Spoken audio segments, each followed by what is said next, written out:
Hello friends, hi, welcome to Meena sweet home. அனைவருக்கும் இனிய காலை வணக்கம். எல்லாரும் எப்படி இருக்கீங்க? நல்லா இருக்கீங்கன்னு நம்புறேன். இந்த பதிவு எதுக்காக தெரியுமா? அதாவது வண்டி எல்லாரும் ஓட்டுறாங்கல்ல, ரொம்ப மோசமா ஓட்டுறாங்க. அதாவது ரொம்ப மோசமானது எப்படி தெரியுமா? ரொம்ப கேவலமா ஓட்டுறாங்க ஃப்ரெண்ட்ஸ். குழந்தைங்களை கொண்டுட்டு காலையில ஸ்கூலுக்கு போறாங்க, வயசானவங்களாம் நடந்து போறாங்க, அந்த மாதிரிலாம் கிடையாது. ஆனா நிறைய பேர் வண்டியில இண்டிகேட் இருந்தாலும் அதை யூஸ் பண்ண மாட்டேங்கிறாங்க. அது நிறைய பேருக்கு வண்டியில இண்டிகேட் இருக்கிறதே போடுறதுக்கு தானே. இடது பக்கம் திரும்பினா இடது பக்கம் போடணும், வலது பக்கம் திரும்பினா ஒரு 10 கிலோமீட்டருக்கு முன்னாடி போடணும். டக்குன்னு நம்ம கிட்டக்க வரும்போது போட்டுட்டு ரைட்ல திரும்புறாங்க. இன்னைக்கு காலையில கூட நான் கதிரை கூட்டிட்டு ஸ்கூலுக்கு வரும்போது ஒரு ஆட்டோக்கார் பார்க்கவே இல்லை, சரட்டுன்னு லெப்ட்ல ஏறிட்டார் மேல. ஆனா நான் கொஞ்சம் இன்னும் போயிருந்தேன்னா உள்ள போய் அவர் சரிங்களா. அதனால வண்டி ஓட்டும் போது முக்கியமா இண்டிகேட் போடுங்க. அதை விட இன்னொரு இம்பார்ட்டன்டான விஷயம் என்ன தெரியுமா? இந்த நம்ம ஆரியகவுடா போஸ்டல் காலனில இருந்து ஆரியகவுடா எண்டு வரைக்கும் நம்ம இந்த ரோடு கிராஸ் பண்ணி தான் டெய்லி வருவோம். இந்த ரோட்ல என்ன பண்றாங்க தெரியுமா? வயசானவங்களெல்லாம் வீட்டுல எல்லாரும் உள்ள உட்காந்துட்டு பேரண்ட்ஸ் எல்லாம் கடைக்கு அனுப்புறாங்க. அதாவது நடந்து போனா காலுக்கு நல்லது, எலும்பெல்லாம் கொஞ்சம் இதா இருக்கும், நல்லா இருக்கும் அப்படின்னு சொல்லி அனுப்புறாங்களா என்னன்னு தெரியல. ஆனா அவங்களுக்கு எல்லாம் காது கேட்கல. மெயினான விஷயம், நம்ம ஹார்ன் அடிச்சா கூட அவங்களால திரும்பி பார்க்க மாட்டாங்க, அவங்க பாட்டுக்கு போறாங்க. இப்ப அவங்க பாட்டுக்கு போறாங்க, நம்ம அவங்கள இடிக்காம போகணும். நம்ம விலகும் போது இந்த பக்கம் வர வண்டியில நம்ம விழுந்துருவோம். ஏன் இதெல்லாம் உங்களுக்கு தெரியல? ரோட்ல ரொம்ப மோசமா ஓட்டுறீங்க. இன்னைக்கு நிலைமைக்கு பார்த்தா ஆக்சிடென்ட் கேஸ் தான் நிறைய இருக்கு. பாருங்க, கால் ஒடிஞ்சிருக்கு, கை ஒடிஞ்சிருக்கு, நேத்து விழுந்த, இன்னைக்கு விழுந்த. எதுக்கு இது? ஒரு லைட்டா காயப்பட்டாலும் அதை ஆறுறதுக்கு எப்படி 15 days ஆகுது. அதுக்கு தேங்காய் வைக்கணும், மருந்து வைக்கணும், அதை போடணும், டேப்லெட் வாங்கி போடணும், இவ்வளவு பிரச்சனை இருக்கு.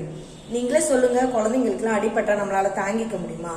தயவு செஞ்சு ரோட்ல எல்லாம் பார்த்து வண்டி ஓட்டுங்க. அதாவது நம்ம நல்லா இருக்கோன்றதுக்காக அடுத்தவங்க எப்படின்னா போகட்டும்னு நினைக்க கூடாது. நமக்கு வலிக்கிற மாதிரிதான் அவனுக்கும் வலிக்கும்னு நினைக்கணும். அப்ப மட்டும்தான் நமக்கு அந்த கஷ்டம் தெரியும். அதாவது நம்ம வேலையை பாக்குறதுக்கு நம்ம ஸ்பீடா போறோம், அது தப்பு கிடையாது. ஆனா அடுத்தவங்களை டிஸ்டர்ப் பண்ணாம போகணும். ஒண்ணு, முதல்ல ஹார்ன் அடிக்க கத்துக்கோங்க. வண்டி வரும்போது சந்துக்குள்ள இருந்து வந்தா ஸ்ட்ரெயிட்டா இப்படி ஒரு 8 போடுவீங்க, கேவலமா ஒரு யூ போடுவீங்க. அதெல்லாம் போடாதீங்க. ஏன்னா அப்படி போடும்போது இங்க இருந்து வர்றவன் கவனிக்க மாட்டான். எனக்கு நிறைய வாட்டி இந்த சந்துக்குள்ள இருந்து வரவன் தான் வேகமா வந்துருவாங்க. ஆனா நின்றுட்டு என்ன அப்படி தன்னாட்டம் அப்படி. அப்புறம் இன்னொரு விஷயம் தெரியுமா? பொதுவான விஷயம் என்ன தெரியுமா? ஹார்ன் அடிச்சா முதல்ல திரும்பி பார்க்க கூடாது. ஹார்ன் அடிச்சா லெப்ட்ல கண்ணாடியில பார்க்கணும், வலது பக்கம் கண்ணாடியில பார்க்கணும். பார்த்துட்டு நம்ம அவங்களுக்கு வழி விடணும்னு தெரியணும். அதெல்லாம் விட்டுட்டு தெனாவட்ட அப்படி முறைச்சு பாக்குறது, அப்புறம் லவர் கூட இருந்தா திமிரா போறது, இதெல்லாம் வச்சுக்காதீங்க சரிங்களா? நாளைக்கு ஆக்சிடென்ட் ஆகி கை கால் உடஞ்சிருச்சுன்னா யாருமே பாக்குறதுக்கு ஆள் கிடையாது. நம்ம தான் நம்ம உடம்ப சேஃப்டியா பாத்துக்கணும். ரோட்ல போகும்போது பத்திரமா பாத்துக்கணும். அடுத்தவங்களுக்கு வலிக்காம, அதாவது நம்மளால அடுத்தவங்களுக்கு கஷ்டம் வரக்கூடாதுன்னு நினைக்கணும் முதல்ல. இப்ப காலகட்டத்துல எல்லாம் அதெல்லாம் கிடையாது, யாருமே நினைக்கிறது இல்லை. யாரு எப்படின்னா போட்டோம், நம்ம வீட்டுல நம்ம குடும்பத்துல சேஃப்டியா இருக்கு. ஆனா நம்ம வீட்டுல ஒண்ணு அடிபடும் போது அப்படியே கண்ணுல ரத்தம் வர்ற மாதிரி வரும், எல்லாருக்கும் கண்ணு பிதுங்கும். ஆனா நமக்கு அடுத்தவங்களுக்குங்கும் போது கேஷுவலா அடிபடுறா அப்படின்ற மாதிரி அப்படி யோசிக்காதீங்க. அவங்களும் மனுஷன்தான், அவங்களுக்கும் நம்மளுக்கு கொடுத்த மாதிரி கை கால் 2 தான். அவங்களுக்கு கொடுத்த உடம்பு அதே வழிதான் கடவுள் கொடுத்துருக்கான். அதனால தயவு செஞ்சு ரோட்ல பார்த்து ஓட்டுங்க. வலது பக்கம் இடது பக்கம் பாருங்க. கிராஸ் பண்றதுக்கு முன்னாடியே நீங்க இண்டிகேட் போடுங்க, தயவு செஞ்சு போடுங்க. அதே மாதிரி ஹெல்மெட் போடுங்க. உங்களுக்காக போடுங்க, போலீஸ்க்காக போடாதீங்க.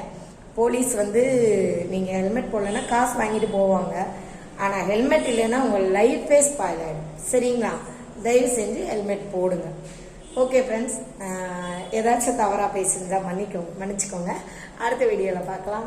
பாய்.